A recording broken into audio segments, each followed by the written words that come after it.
Να πάμε να πούμε στην Ειρήνη την Μαρούπα μια καλησπέρα. Ελπίζω να είσαι καλά, έχουμε πάρα πολύ καιρό να βρεθούμε.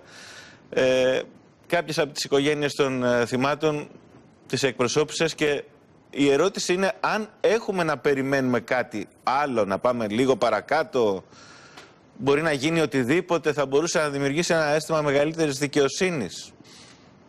Δυστυχώς ουσιαστικά έκλεισε όταν 3 φορές αρνήθηκε η εισαγγελία πλημελιωδικών στον ανακριτή Μαρνέρη να αναβαθμίσει το κατηγορητήριο σε κακουργηματικό.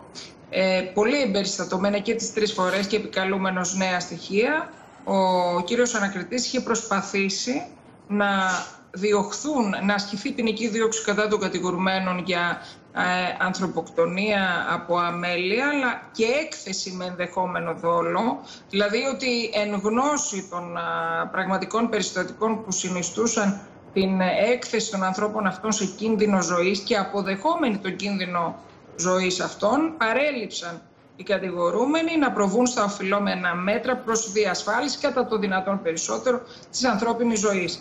Από τότε ουσιαστικά πήρε την κάτω βόλτα και ολόκληρο το κράτος, γιατί αν δείτε προοδευτικά, το μάτι συνιστά την πρώτη αποφασιστική γροθιά στο εθνικό φρόνημα του ελληνικού λαού. Ήταν η πρώτη φορά που το κάστρο της πρωτεύουσας ενός κράτους πλήχθηκε με τόσο σφοδρό τρόπο, ώστε να αισθανόμαστε όλοι, εγώ θυμάμαι και το δικό μου συναίσθημα, πριν να ανακατευτώ νομικά με την υπόθεση, ήταν το αίσθημα της τραγικής ανημπόριας. Δηλαδή, δεν έχουμε σωτηρία από πού να πιαστούμε, τι να κάνουμε. Αν μέσα στην πρωτεύουσά μας είναι τόσο εύκολο να υπάρξουν 104 νεκροί και 200 σοβαρά τραυματίες και τραυματίες, και νεκροί με φρικτές συνθήκες, έτσι, γιατί έχει και αυτό σημασία. Άλλο πράγμα είναι σε ένα δευτερόλεπτο κακό πράγμα ο θάνατος, όπως και να έχει. Αλλά άλλο πράγμα σε ένα δευτερόλεπτο κάποιος φεύγει από τη ζωή, άλλο με φρικτά μαρτύρια. Άλλο να πηδάει ένα κοριτσάκι στον κρεμό για να σωθεί, άλλο να είσαι ώρες στη θάλασσα και να πνίγεσαι, άλλο να ψάχνεις να βρεις αν στα πτώματα καμένα και πνιγμένα είναι οι άνθρωποι σου, όλα αυτά τα καταπληκτικά που ζήσαμε. Όλα αυτά τα φρικτά που ζήσαμε και εμείς τα ζήσαμε στην ακροαματική διαδικασία και είναι φοβερό συναίσθημα το γεγονός ότι τελικά δεν αποδόθηκε δικαιοσύνη. Και όχι δεν δικαιώθηκε το κοινό περί δικαίου αίσθημα, γιατί εγώ είμαι δικηγόρος και ασχολούμαι με το ποινικό δίκαιο, επομένως δεν μπαίνω στη διαδικασία να πω σε εισαγωγικά κρεμάστε τους όλους, έτσι, με την έννοια καταδικάστε τους όλους, γιατί αυτό θα ικανοποιήσει τους πάρα πολλούς νεκρούς. Αλλά δεν γίνεται να μην ικανοποιείται και η νομική απέτηση για απόδοση των κατηγοριών που υφίστανται.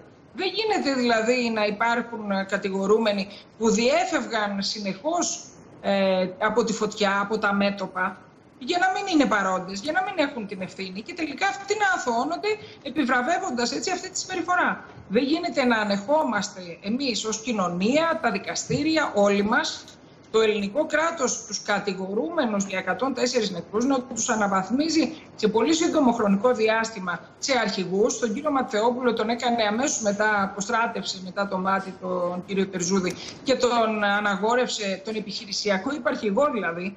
Το νούμερο 2 υπεύθυνο για τους νεκρούς αυτούς τον έκανε αρχηγό. Και αν μου επιτρέπεις, Ειρήνη, αγαπητή κυρία Μαρούπα, επειδή το είπε και ο Βασίλης στην αρχή, λέω ότι μπορεί κάποιος, ήταν πολύ ορθή η παρατήρηση του Βασίλη της Κουρή, ότι μπορεί κάποιος να είναι επικεφαλής, αυτό δεν συνεπάγεται ότι έχει τη μεγαλύτερη ευθύνη. Μπορεί τη μεγαλύτερη ευθύνη να την έχει αυτός που είχε την αρμοδιότητα να το χειριστεί. Στην περίπτωση του κυρίου Ματθεόπουλου, ναι, υπάρχουν θέματα. Υπάρχουν θέματα. Στην περίπτωση του Τερεζούδη υπάρχουν θέματα. Γιατί όποιος από εμάς και αν είχε κάνει κάτι τόσο λάθος στη δουλειά του, δεν θα του είχαν δώσει και παράσημο, ας πούμε, και αναβάθμιση. Λέμε τώρα το αυτονόητο. Ναι. Και όχι μόνο αυτό, αλλά φανταστείτε ότι ακόμα και αυτοί που καταδικάστηκαν και κρίθηκαν ένοχοι, τους αποδόθηκε το 1/100 των κατηγοριών που είχε απαγγελθεί με το βούλευμα. Δηλαδή δεν γίνεται να είναι 3 στην ιεραρχία υπεύθυνοι, γιατί εδώ μιλάμε για μια συγκροτημένη δομή του ελληνικού κράτους. Λέμε πυροσβεστικό σώμα. και έρχονταν και έλεγαν στις απολογίες τους, εμείς είμαστε δημόσιοι υπάλληλοι. Όχι, δεν είστε δημόσιοι υπάλληλοι. Δεν είστε γραφιάδες. Είστε ένα σώμα που έχει μια συγκεκριμένη αποστολή προστασίας της ανθρώπινης ζωής και της περιουσίας των Ελλήνων πολιτών. Η ιεραρχία λοιπόν έχει να κάνει και με την απόδοση ευθυνών. Δεν είναι μόνο οι δεξιώσεις για τους επικεφαλείς. Να σας ρωτήσω κάτι, να σας ρωτήσω μισό λεπτό κάτι, γιατί όπως το ακούω μου δημιουργούνται απορίες.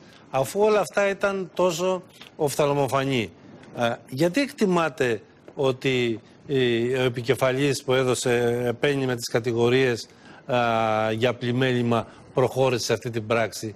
Υπήρξε δόλος, υπήρξε συγκάλυψη, απλά έκανε ένα λάθος και δεν καταλαβαίνει τα αυτονόητα? Ποια είναι η δικιά σας εξήγηση? Η δικιά μου εξήγηση είναι η διαπλοκή. Το ελληνικό κράτος έχει αποκεφαλιστεί εδώ και 2-3 δεκαετίες. Έτσι το ονομάζουν στη γεωστρατηγική, αποκεφαλισμό και αντικατάσταση με κυβερνήσεις μαριονέτες. Εδώ λοιπόν έχουμε μια πιστή τήρηση των ξένων εθνικών συμφερόντων σύμφωνα με τις εντολές που παίρνουν. Θέλουν ανεμογεννήτριες, βάζουμε ανεμογεννήτριες. Αλλάζουμε το Σύνταγμα. Εδώ άλλαξε, φανταστείτε, το Σύνταγμα αναθεωρήθηκε από τους δικαστές με την 1299 του 2012 απόφαση της Ολομέλειας του Συμβουλίου της Επικρατείας. Είναι σχετικό το θέμα, γι' αυτό το επικαλούμε, όπου ξαφνικά αναθεωρήθηκε το άρθρο 117 παράγραφος 3 του Συντάγματος, που λέει ότι ποτέ δεν αλλάζουμε χρήσεις στις αναδοσωτές εκτάσεις, για να μην δίνουμε κίνητρο στους εμπριστές να καίνε για να αλλάζουν χρήση, να τα κάνουν οικόπεδα, να βάζουν ανεμογεννήτριες, οποιαδήποτε χρήση. Και εδώ λοιπόν αναθεωρήθηκε το Σύνταγμα στους δικαστές του Συμβουλίου της Επικρατείας. Όλο αυτό και μετά βέβαια η κυρία εισηγήτρια που ήταν τότε στην απόφαση αυτή, η οποία ήταν επίσης η πρόεδρος του Συμβουλίου της Επικρατείας, που απέρριψε την αίτηση των Παμακεδονικών για την ακύρωση της Συμφωνίας των Πρεσπών, έγινε πρόεδρος της ελληνικής πολιτείας. Δηλαδή όλα αυτά, αυτή η διαπλοκή καταρχάς δίνει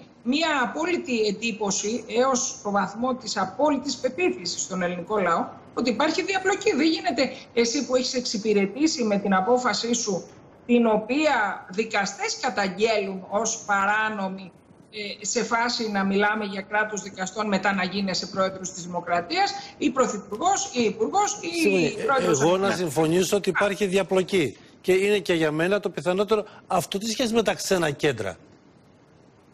Να το καταλάβω και με τις κυβερνήσεις μαριονέτες. Γιατί αν έχουμε κυβερνήσεις μαριονέτες, δικαιοσύνη που υπακούει αμέσως και είναι μαριονέτες. Κατρίνη, πέρα ότι ξεφεύγουμε από το νομικό πλαίσιο, νομίζω ότι αν είναι έτσι πρέπει να πούμε να ελευθερώσουμε τη χώρα. Δεν ξεφεύγουμε καθόλου. Αυτό είναι το πλαίσιο. Το πλαίσιο είναι το κράτος να υπηρετεί τα εθνικά συμφέροντα. Το βλέπουμε αυτό να συμβαίνει σε σχέση με την Ουκρανία. Εδώ είναι προκειμένου μια πολιτική συζήτηση. Εδώ είναι προκειμένου η δικαιοσύνη αν θα αποδώσει ή δεν θα αποδώσει ευθύνες για το μάτι. Δεν είναι τώρα το κράτος. Εγώ το καταλαβαίνω, απλώς λέω ότι είναι μια πολιτική κουβέντα αυτή. Το καταλαβαίνω μια χαρά αυτό που λέτε. Το μάτι είναι μια πολιτική δίκη. Είχαμε και κατηγορούμενους οι οποίοι είχαν πολιτικές θέσεις. Θα πάμε αμέσως μετά και σε αυτό το κομμάτι. Εγώ να ρωτήσω πριν κάτι για το δικαστικό σκέλος. Επί περίοδου αρχηγού Κολοκούρη, ο οποίος ήταν κατηγορούμενος για το μάτι και αθωώθηκε, κάηκε όλη η Βόρεια Εύβοια, η Ρόδος, η Πάρνηθα. Είναι δυνατόν τον κατηγορούμενο να τον κάνεις αρχηγό? Δηλαδή, δεν ξέρω πιο ευνομούμενο κράτος αυτόν τον άνθρωπο που πάνω από το κεφάλι του επικρέμεται μια σοβαρή κατηγορία για 104 νεκρούς, θα τον έκανε αρχηγό του Πρεσβευτικού Σώματος. Αυτό είναι σωστό. Λοιπόν, αυτό είναι σωστό, είναι άλλο πράγμα. Αυτό, είναι μια πολύ εύλογη παρατήρηση. Έλλη, είχες μια ερώτηση να την κάνουμε και να ευχαριστήσουμε την Ειρήνη. Μια ερώτηση επί της ουσίας της υπόθεσης. Τώρα με την έφεση που ετοιμάσουν να ζητήσουν οι συγγενείς, μπορεί να αλλάξει κάτι στα όσα σήμερα αποφασίστηκαν ως ποινές προς τους κατηγορούμενους? Ιδίως ως προς τις ποινές, απολύτως τίποτα. Διότι το πλημέλημα τιμωρείται κατά συγχώνευση με 5 έτη ποινή ανώτατη. Οπότε, άρα τι περιμένουμε από την έφεση των συγγενών? Περιμένουμε κάτι?